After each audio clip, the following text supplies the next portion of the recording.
Hello students, मैं विशाल गुप्ता आपका teacher. आज मैं आपको क्लास 12 सब्जेक्ट इंडियन इकोनॉमी के chapter number 1 Indian economy on the eve of independence के लास्ट पार्ट नंबर 3 को करवाने जा रहा हूं। आज हम बाकी इस चैप्टर का सारा रिमेनिंग पोर्शन कंप्लीट कर लेंगे। इससे पहले कि मैं ये वीडियो स्टार्ट करूं, आपको एक इन्फॉर्मेशन देना चाहता हूं कि यदि आप ऑनलाइन क्लासेस के लिए मेरे साथ जुड़ना चाहते हैं तो मेरी हर वीडियो में दी गई डिस्क्रिप्शन को एक बार ज़रूर पढ़ें। उसमें कुछ ना कुछ आपके लिए इन्फॉर्मेशन दी होती है। और हाँ, आप मेरे चैनल को सब्सक्राइब ज़रूर करें, शेयर और लाइक डेफिनेटली करें। तो चलिए हम आज शुरू करते हैं रिमेनिंग पोर्शन को चैप्टर नंबर 1 के। Occupation structure on the eve of independence. Occupation structure refers to distribution of working population across primary, secondary and tertiary sectors of the economy. मतलब ऑक्यूपेशन का मतलब क्या हमारे पास रोजगार है, क्या हम काम करते हैं, इकोनॉमिक एक्टिविटी क्या होती है हमारी। ठीक है, तो उसको हमने तीन सेक्टर्स में बांटा हुआ है। पहला प्राइमरी है, फिर सेकेंडरी है और टर्शियरी है। आज़ादी के आने से पहले हमारे इन तीन सेक्टर्स में क्या हाल था हमारे देश में, हम उसके बारे में बात करेंगे। तो प्राइमरी सेक्टर को, जिसको कि हम एग्रीकल्चर सेक्टर भी बोलते हैं, तो पहले उसके बारे में चर्चा करेंगे। The principal source of occupation क्या था वो एग्रीकल्चर, और उसमें about 72.7% approx 73% of the working population, जो कामकाज करने वाले लोग थे, जो अपनी आजीविका इस सेक्टर से कमाते थे, वो कितने थे? अप्रॉक्सीमेटली 72.7। ठीक है जी, इतने लोग एग्रीकल्चर में इंगेज थे। This establishes backwardness. इससे ये साबित होता है कि वो बैकवर्डनेस थी हमारी Indian economy at the time of independence, क्योंकि उसी समय अगर हम दूसरी कंट्रीज़ के साथ यदि कंपेयर करके देखते हैं तो बाकी कंट्रीज़ में 2, 4, 6 इससे ज़्यादा कहीं भी कोई परसेंटेज टोटल पॉपुलेशन का इंगेज नहीं था एग्रीकल्चर में। और इससे ये भी पता चलता है कि हमारे इंडस्ट्री सेक्टर ज़्यादा डेवलप नहीं था। एग्रीकल्चर में हमने पहले भी पढ़ा हुआ है कि प्रोडक्शन या प्रोडक्टिविटी कम रहती है, और इसलिए हमारी इकोनॉमी भी ज़्यादा ग्रो नहीं हो पाती। हमारी पॉपुलेशन का बहुत बड़ा साइज एग्रीकल्चर में इन्वॉल्व था, लेकिन इकोनॉमिक में या जीडीपी में उतनी कवर नहीं कर पाता था, उतना परसेंटेज नहीं इनकम का पार्ट था उसका। अगला है industry. It covers only 9% of the working population in India was engaged in manufacturing activity and mining activity. It further proves how backward the Indian economy was at the time of independence. तो approximately 9% जिसके हम कह सकते हैं वो industry या mining sector में involve थे लोग। इंडस्ट्री नामात्र थी और मैन्युफैक्चरिंग इंडस्ट्री बहुत कम थी, जिससे ये पता चलता है कि हमारी जो इंडस्ट्रियल सेक्टर था वो भी बैकवर्ड था। उसके बाद थर्ड पॉइंट है इसका अनबैलेंस्ड ग्रोथ। अनबैलेंस्ड ग्रोथ में यदि हम बात करें तो प्राइमरी सेक्टर में कितना है? 72.7, और सेकेंडरी में ऑलमोस्ट 10 और टर्शियरी में 17। तो ये देखिए कितना उतार चढ़ाव है। बहुत ज़्यादा लोग जो परसेंटेज है वो प्राइमरी सेक्टर में इन्वॉल्व हैं, ठीक है जी, और टर्शियरी सेक्टर में सिर्फ 17% इन्वॉल्व हैं। Okay, it shows backwardness of the economy and secondary and tertiary sector were there in their infant. अभी बहुत शुरुआत के दिनों में थे, अभी इस सेक्टर की इतनी ज़्यादा ग्रोथ नहीं हुई थी। ये सारे डाटा है जो ये आज़ादी से पहले का है, अंग्रेज़ों के ज़माने का, जब हम ब्रिटिश हम पे रूल करते थे।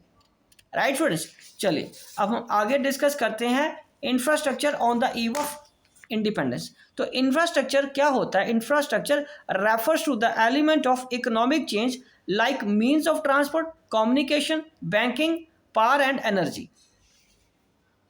तो ये वो इकोनॉमिक फैक्टर्स हैं या सेक्टर्स हैं जिसमें बढ़ोतरी होती रहना चाहिए, तभी हमारी इकोनॉमी आगे बढ़ेगी। और उसके बाद देश को आगे बढ़ाने के लिए, हमारी सोसाइटी को डेवलप करने के लिए, हमारी इकोनॉमी को और मजबूत करने के लिए social changes like education, health and housing facilities, इनका भी इम्प्रूव समय समय पे होता रहना चाहिए।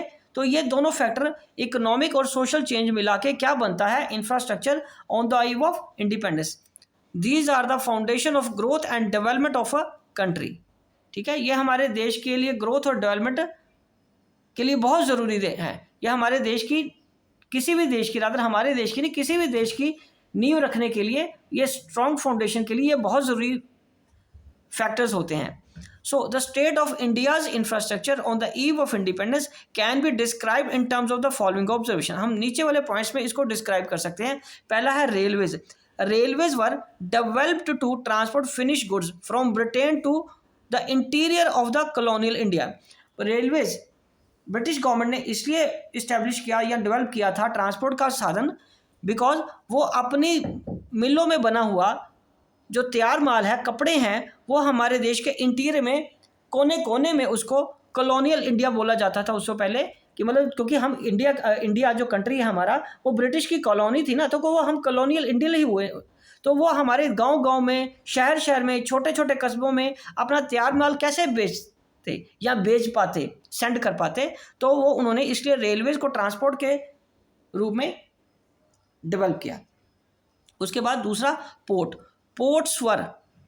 Ports were developed to handle export of raw material to Britain. तो हमारे देश से कच्चा माल लेके वो वहाँ जाते थे, कॉटन, इंडिको, जूट, शुगर, तो वो वहाँ पे जाएगा कैसे? वो पोर्ट्स डेवलप किए, क्योंकि बाई शिप जाता था पहले सारा कुछ, तो उन्होंने पोर्ट्स डेवलप किए ताकि वो रॉ मटेरियल को ब्रिटेन तक पहुँचा सकें. उसके बाद पोस्टेज एंड टेलीग्राफ उन्होंने शुरू किए टू इन्हेंस एडमिनिस्ट्रेटिव एफिशिएंसी, ताकि वो अपना एडमिनिस्ट्रेशन दुरुस्त तरीके से, सही तरीके से चला सकें.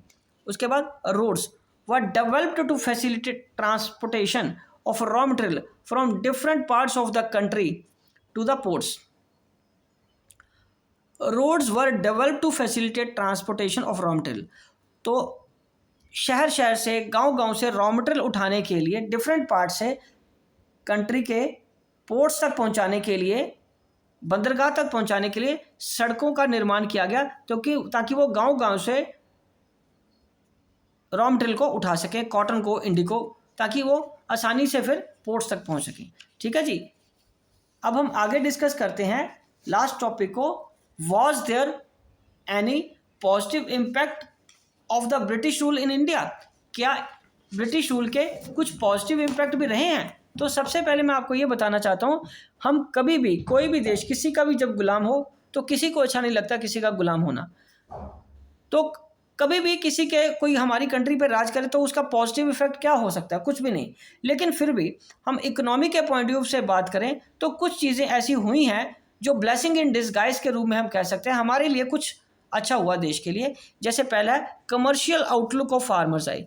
अब क्योंकि इससे पहले, आज़ादी से पहले या आज़ादी आने से पहले, जो फार्मर्स थे, हमारे टिलर्स ऑफ द सॉइल, वो फार्मिंग को ओनली सबसिस्टेंस के रूप में ही लेते थे. वो सिर्फ उतना ही उगाते थे टैक्स देने के बाद जितना उनको अपने घर परिवार की ज़रूरतें पूरा करने के लिए बच जाए. तो कमर्शियल आउटलुक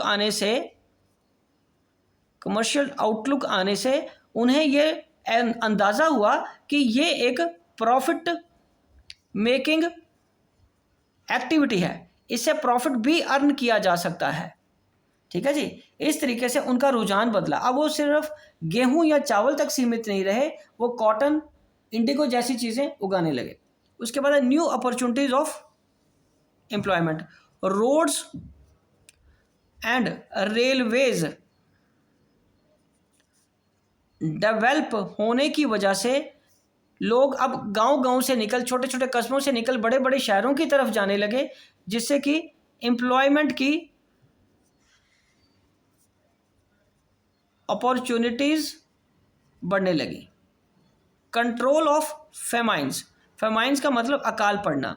तो पहले जब हमारे देश में अकाल पड़ता था, अकाल पड़ने का मतलब होता है कि कोई बीमारी आ जाने की वजह से या सूखा पड़ जाने की वजह से, फसलें ना होने की वजह से महामारी बढ़ जाती थी और लोगों के लिए खाने पीने के लिए कुछ नहीं बचता था.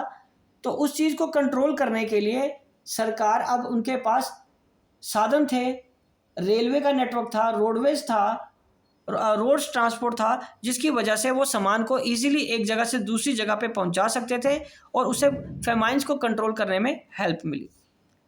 उसके बाद मॉनेटरी सिस्टम ऑफ एक्सचेंज. अंग्रेज़ों के आने से पहले हमारे देश में, आपको पता है, बार्टर सिस्टम चलता था. बार्टर सिस्टम में गुड्स को गुड्स के साथ एक्सचेंज किया जाता था अपनी ज़रूरतें पूरी करने के लिए, अंग्रेज़ हमारे लिए या ब्रिटिश हमारे लिए मनी सिस्टम लेके आए। बिकॉज अब हमारी ज़रूरतें, रिक्वायरमेंट्स देश की बढ़ने लगी। किसानों को भी अब गेहूं या चावल से आगे कमर्शियल खेती करने के लिए उनको पैसा चाहिए होता था ताकि वो बीज खरीद सकें और बाकी इनपुट्स खरीद सकें खेती करने के लिए। इसलिए मॉनेटरी सिस्टम को डेवलप करना या उनको अपनाना उनके लिए भी एक मजबूरी बन गया, ज़रूरत बन गया। एफिशिएंट सिस्टम ऑफ एडमिनिस्ट्रेशन, आज जिस तरीके से हमारा देश चलता है, जिस तरीके से का एडमिनिस्ट्रेशन हमारे देश में है, वो हमें विरासत में ही मिला है अंग्रेज़ों से। वो जिस तरीके का सेटअप या सिस्टम छोड़ के गए थे, वो हमारे प्लानर्स के लिए, जिन्होंने संविधान बनाया, जिन्होंने आज़ादी के बाद इस देश को संभाला, उनके लिए वो रेडी रेकनर बन गया और उसी को ही बेंचमार्क मानते हुए हमारे देश का एडमिनिस्ट्रेटिव सिस्टम सेट या डेवलप किया गया। तो स्टूडेंट्स, इसी के साथ ये चैप्टर कंप्लीट होता है। आई होप कि ये चैप्टर आपको अच्छी तरह समझ आ गया होगा। मैंने 3 वीडियोज़ में आपको कंप्लीट करके दिया है। हम जल्दी ही अब आपको सेकंड चैप्टर के लिए मिलते हैं। Okay, thank you.